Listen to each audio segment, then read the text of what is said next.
change the odds for every bookmaker in the country. Tell them to bring me my money. Here comes the money. Here we go. Money talk. Here comes the money. Money, money, money. Dollars. What's up, everybody? The Gritty Gamblers are back in the building. How we doing, Matt? Hey, we're doing good, man. Shout out. We could get a live episode in because the Hurricane got my boy Parlay back at the crib tonight. What's up? Shout out the Hurricane, man. We appreciate Shout out you to the on the Hurricane. inside. Parlay can't go nowhere, but shout out the Hurricane. How bad is it down there, the Hurricane, right now? It's not that bad. We can drive places. Yeah, y'all not like Florida. Florida's getting hit. Florida's fucked. Oh man, welcome back to the Gritty Gamblers, man. Y'all, we here on the quick short Thursday edition today. We got some plays for y'all for Thursday night football. We got some plays for the weekend. We got tons of stuff to break down. So let's get into it. First thing first, recapping for the week. We got MLB wrapping up, getting ready for the playoffs. The Orioles got into the playoffs. The Padres had a weird triple play versus the Dodgers the other night to clinch a playoff spot as well, so shout out to them. And then the WNBA playoffs just kicked off at the same time. All of the top seeds swept at home. I know Parlay had an opinion on the setup of the WNBA format, but it is interesting that all of the top seeds won both their home games before they even got a chance to go on the road. I mean, it's pretty easy when you got two home games. All the top seeds won their home games, but and covered almost all of them. How do you have two home games in the best out of three? It makes no sense. Let me tell you what I kind of thought that kind of makes sense. If the I heard that they just said this is the way they've been doing it, so we need to get over it. I'm not going to really trip out on that part, but I can kind of see the argument for the fact that you get the deciding game 3 at your court as the away team for even though you're a road team, it's numerically it doesn't make sense. But when you think like game wise, but if you truly think game wise, if you can steal a game on the road, one of them, if you can steal one of those first two home games, you get game 3 at home in your building. So it's like I can see the argument to both ways. You know what I mean? Like, cause that's kind of like, for example, if the Fever stole Game 2 last night in Connecticut, they would have gotten Game 3 in Indiana in their building with all those fans. Yeah, it would have been crazy. But imagine Game 2, and you just go to Indiana because it's Game 2. And then Game 3, you go back to Connecticut. I think it's for less travel. I think that's really what it comes down to. Nah, Game 3 is winner of the. Nah, Game 3 is decided by Game. You have to have home court advantage for some sort of way for the home team. All right. Game 3, you go back to Connecticut. You would have to. Either way, it's the same amount of games. Is my point. So you're just moving it in between versus at the end. And I honestly think it's better at the end because you get that decider on your court. That's game changing. That's easier way to win 2 games than having it be the first way. I guess. I don't know. I think it's silly. You're right, but I don't think they wanted to. I think it comes down to travel and money. I personally think it comes down to travel and money. It's probably just money. The paying for the extra travel if they had to go home away at home versus doing home away. It's 1 flight versus 2 flights. It's no flights, really. No, there's 1 flight. The home. Oh well, yeah. Sometimes I get your point. Yeah, fair enough. Because no one won, so you didn't have to go anywhere. Yeah, they had to pay for nothing. Hey man, at least pay for 2 flights. Come on. I think it's obviously gonna come down to the Aces and Liberty again, man. Yeah, probably. The only thing I'll say is the Lynx might do something a little different. You never know. I think they played. Yeah, that one girl had like 42. Collier, high for the most or something like that. Yeah. Oh, the Aces and the Liberty play never mind. I'm stupid. They play now. Oh, they're on right now? No, they play like they're the next series. Yeah.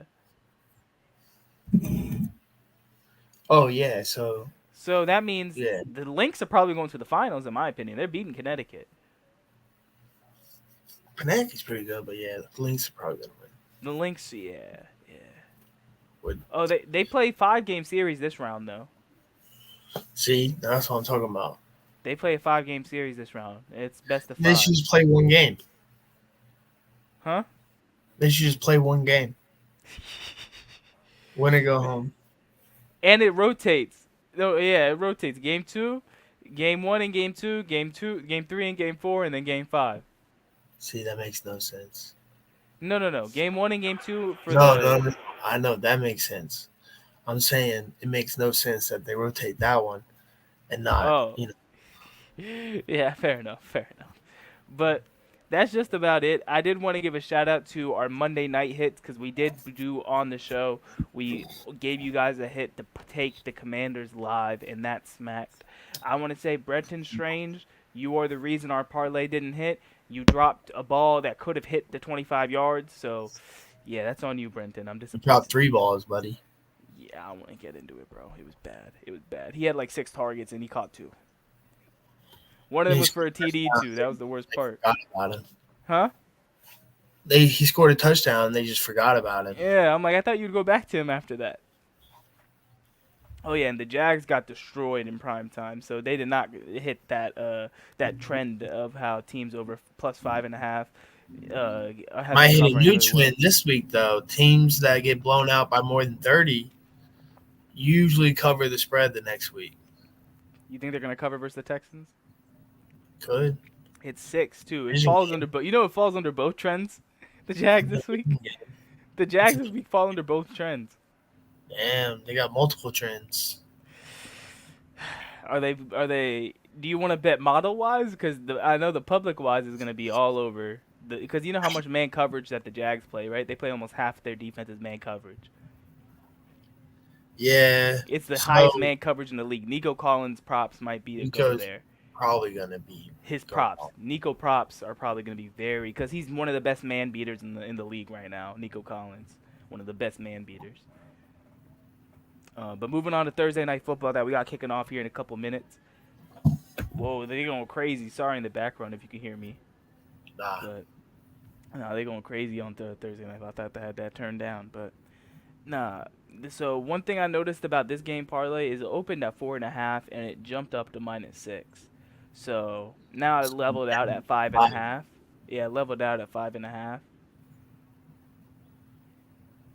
I can see both ways. I think the pro bettors are going to be on the Giants, and then the public's on the Cowboys.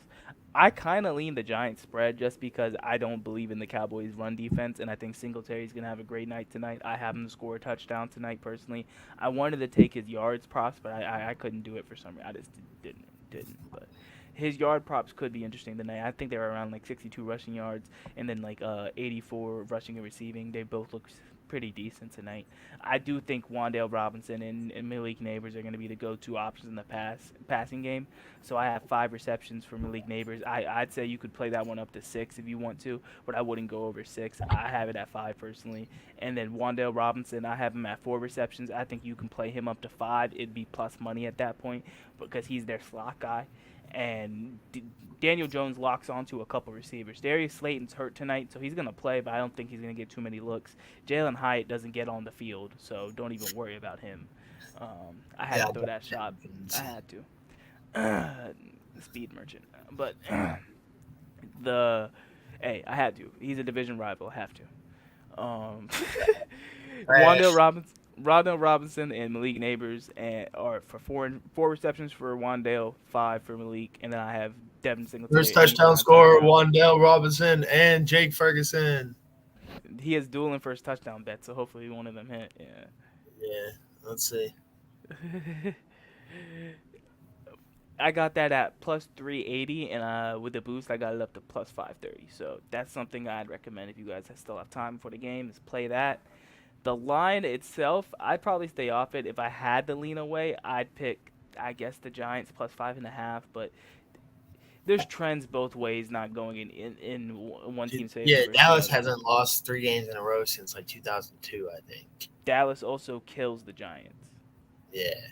Like but murder. There's other trends in the Giants. What murders? And the Cowboys' run defense is terrible. It's not good at all.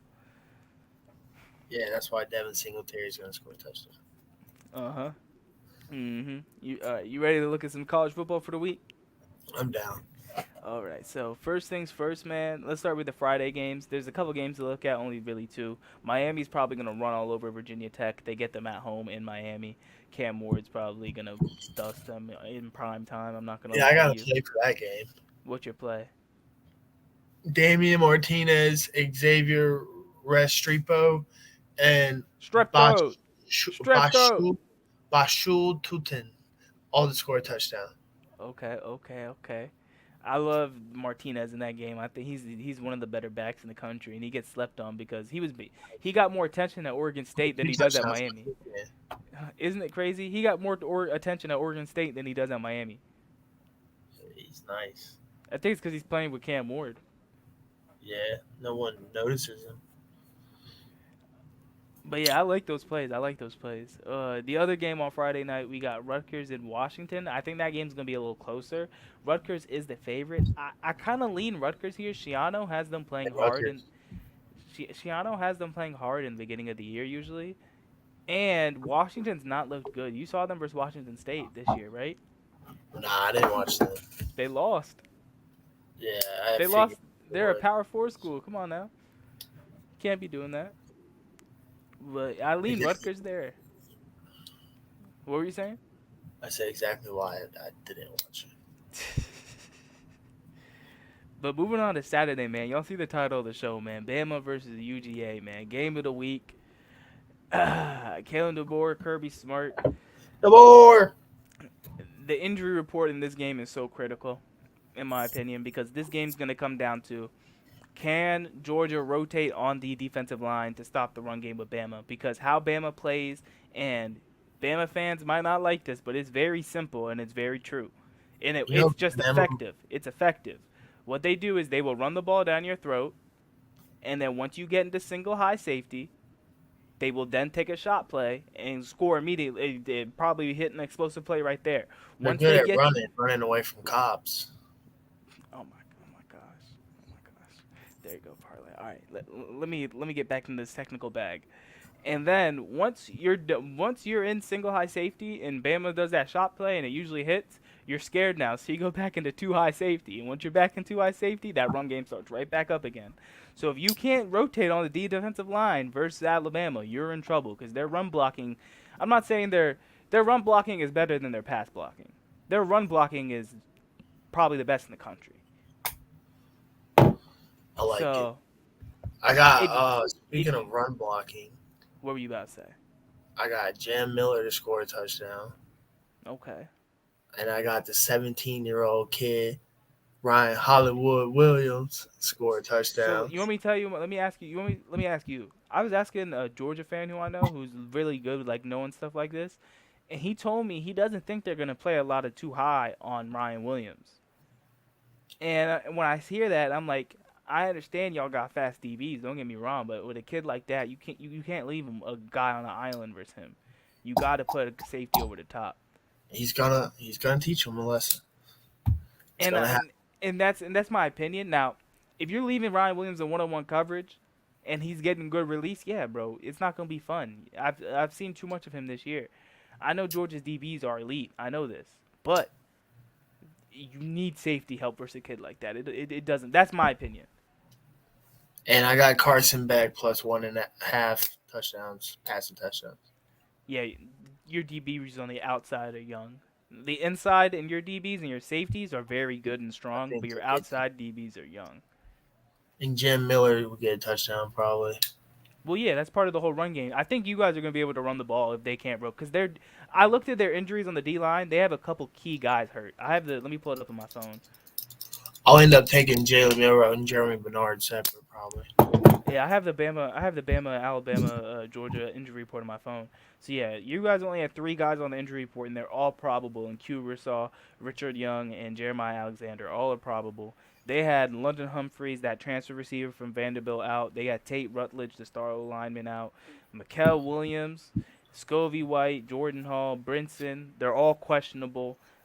Mikael Williams could potentially be limited in this game. I don't know. Depends on what we'll see.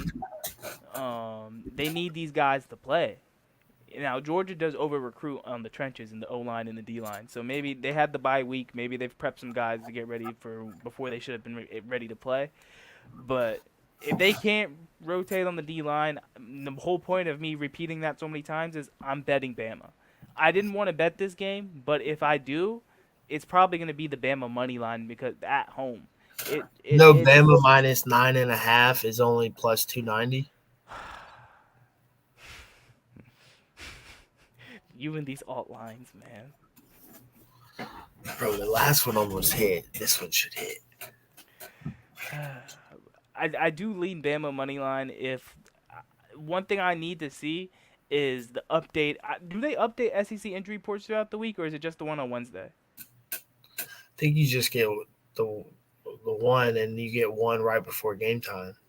Okay, that's key. So right before game time. So then we'll track that injury report going into game time because I need to see if Georgia has more guys on defense, I'll stay off the game. I'm not going to bet it personally. If they have key guys out or limited, I'm probably going to bet Bama money line because if you can't rotate on the D line versus Bama, you're in trouble.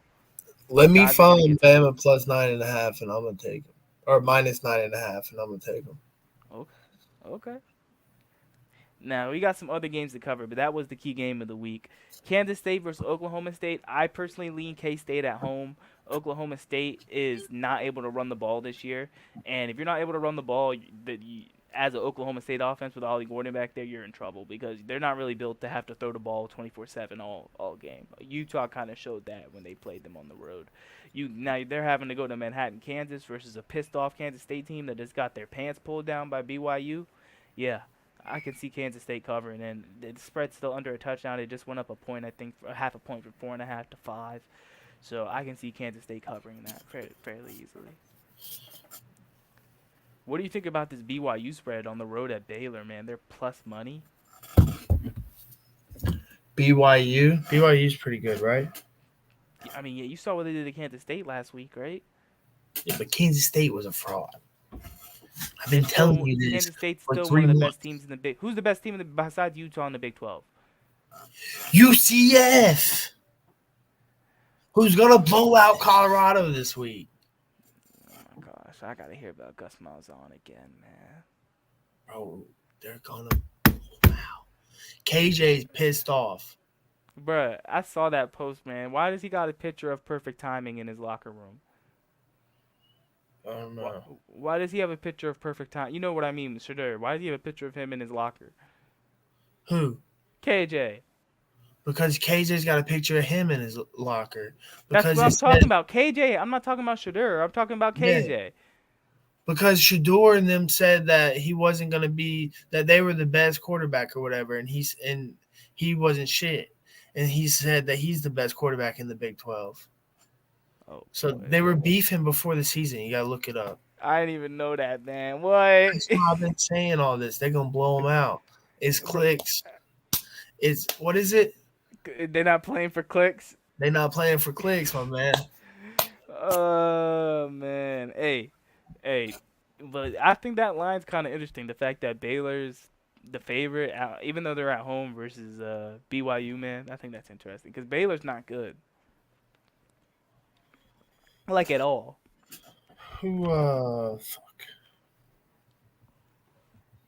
Who's Georgia's running back? ETN? Yeah.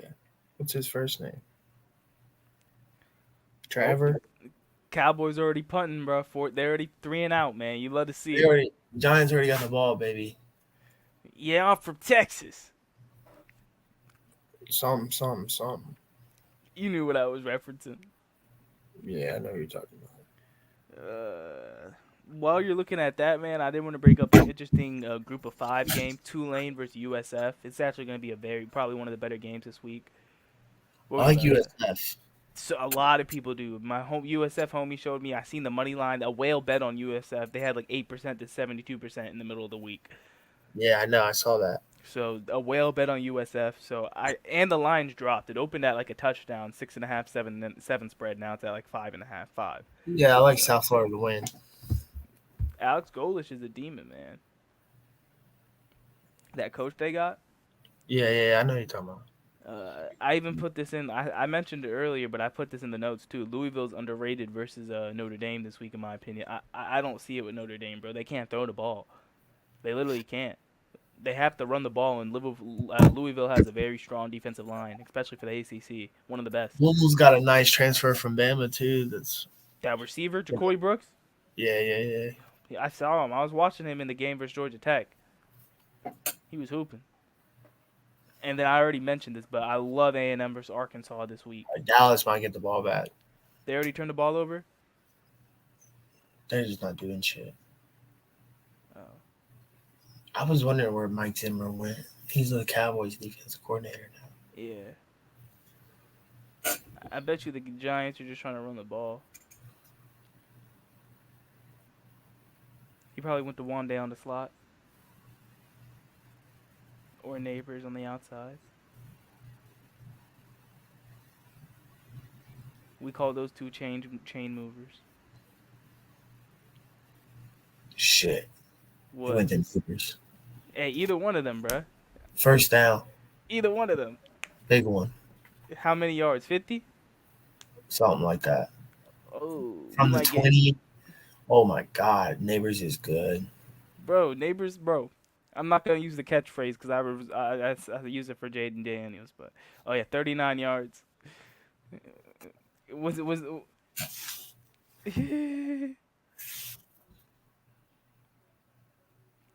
Man, these boys in Dallas about to get shit on today, man. Let's go. But yeah, I didn't want to bring this up. A&M, I love them versus Arkansas this week. The spread's already starting to rise there too. Opened at -4.5. It's up to -5.5. I mean, opened at -4, up to -5.5. So already almost 2 points worth of movement. They're playing in Jerry's world. Yeah. I love A&M.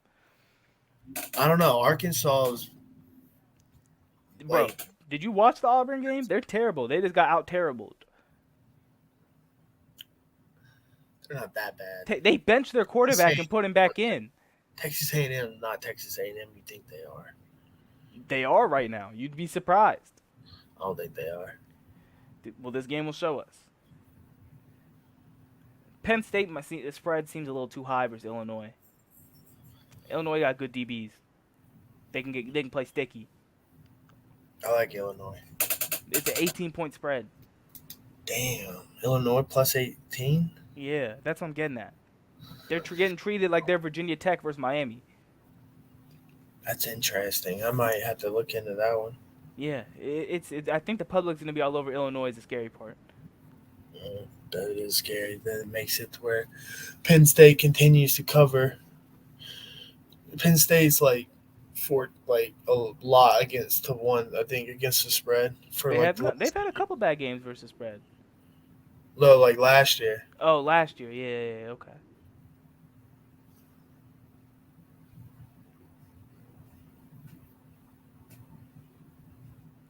But moving on, I think SMU might run through FSU in Dallas this week, bro.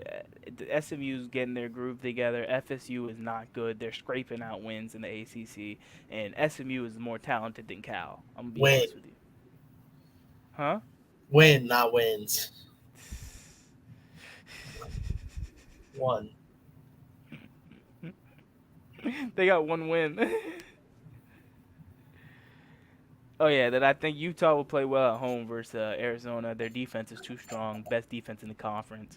That's a fake team in the Big 12. The Big 12 got a lot of fake teams. Utah's defense is like the only real team, and I guess you could say kind of K-State, but the rest of them are fake. All Fugazi. And I guess UCF, because I guess UCF. Fugazi, yeah. Wandale Robinson got a catch. Yeah, he did. We might be tracking well tonight, boys. And gals. Oh, he's wide open. You ready to move on to some NFL? Yeah, we need. It's fourth down. He didn't get it. Oh, yeah, we got it. Did they go for a fourth down? Nah, I don't know yet. Wandale got another catch? Yeah. He's gonna hit this. He might hit this prop on this drive. No, it's fourth down. They're kicking a field goal. All right, but hey, 1 catch from Neighbors, 2 from Wandale already. We doing pretty Ferguson's good. still alive. All right, let's see what happens. They're both still alive. All right. Moving on to the NFL for the week. Commanders might be worth a look at home. I think the public might be all over us this week though after last week on primetime, so it might be a bad spot for us. We're playing a pretty talented Cardinals team in my opinion. The Cardinals are very slept on this year with Kyler back. They have a lot of talent on that roster because they had 3 first-round picks last year. People forget that, so I don't underrate the Cardinals. There's a reason we're not favored in this game, but the spread did drop after Monday night's game, so we might be worth a look. Depending on if the public hammer us or not. If the public hammers us, stay off us. But if not, it might be a good look. I like the Colts. Who y'all play this week? Pittsburgh, fake 3-0. Fake 3-0. Fake news over there in Pittsburgh. Let me tell you. Colts offense is going to come alive. JT came alive last week. Anthony Richardson, he's coming alive this week, I promise. You're like, I promise. Promise. I put him down in the bench on fantasy. He's coming alive this week. Okay. Let's see this. Now there's 2 games that fall in that spread that I was telling you about. The Jets and Broncos are at 7.5, and then the 49ers and Patriots are at 10. I think the Pats, I'm not saying the 49ers are going to destroy them because I think it's an overreaction. I think that game specifically, the book overreacted to what happened in the Patriots versus the Jets game because they play similar schemes too on defense, the Jets and the 49ers, because the Jets won by 3 TDs. It was 24-3. And this 49ers team is very injured. So that 10.5, that 10 points might not be bad. The Patriots are one of the teams that have hit that spread well.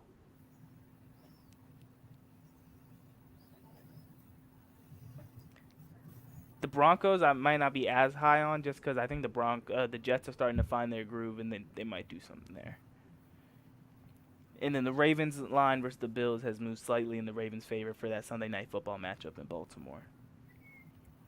Titans are the worst team in the NFL right now. Them and the Jags. So if you're betting on the Titans, don't do that. The bettors saw that, and the line has flipped from Tennessee -1 to Miami -1.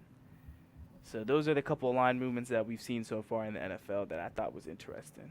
Yo, New England, Colts, and Cincinnati on money line is plus 1,500.